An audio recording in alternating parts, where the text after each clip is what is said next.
राज्यसभा में पारित होने के बाद लोकपाल बिल आज लोकसभा से भी पास। लोकसभा में बोलते हुए कांग्रेस उपाध्यक्ष राहुल गांधी ने कहा कि सिर्फ लोकपाल विधेयक के पास हो जाने से भ्रष्टाचार पर नकेल नहीं कसी जा सकती, इसके लिए और भी कानून बनाने होंगे।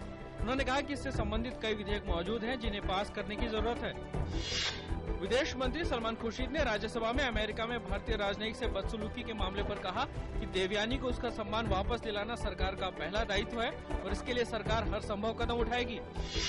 कांग्रेस संसदीय बोर्ड की हुई बैठक। सोनिया गांधी ने महिला आरक्षण बिल के संसद में पारित न होने पर जताई चिंता।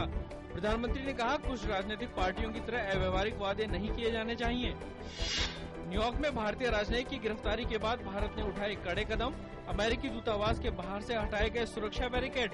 अमेरिकी राजनयिकों के एयरपोर्ट पास रद्द किए। अमेरिका ने मामले के शांतिपूर्ण हल की जताई आशा। रिजर्व बैंक की मध्य तिमाही मौद्रिक समीक्षा में रेपो रेट में कोई बदलाव नहीं, 7.75% पर ही बनी रहेगी। सीआरआर में भी नहीं किया गया कोई बदलाव, सीआरआर की दर 4% ही रहेगी। बेहतर वेतन भत्ते और सेवा शर्तों की मांग को लेकर देश भर में सार्वजनिक बैंकों के कर्मचारी आज एक दिन की हड़ताल पर।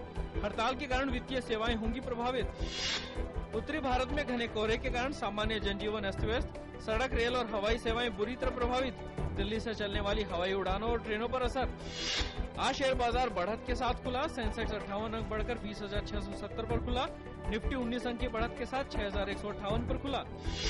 आज अंतर बैंक विदेशी मुद्रा विनिमय बाजार में रुपया डॉलर के मुकाबले 17 पैसे की बढ़त के साथ 61.84 रुपए प्रति डॉलर पर खुला। कल रुपया 28 पैसे गिरकर 62.01 प्रति डॉलर पर बंद हुआ था। भारत और पाकिस्तान के सैन्य अभियान महानिदेशक नियंत्रण रेखा पर संघर्ष विराम सुनिश्चित करने के उपायों पर चर्चा करने के लिए 24 दिसंबर को वाघा सीमा पर करेंगे बैठक। रूस के राष्ट्रपति व्लादिमीर पुतिन यूक्रेन के साथ 15 बिलियन अमेरिकी डॉलर के बॉन्ड खरीदने और गैस बिल में 1/3 कटौती करने पर सहमत।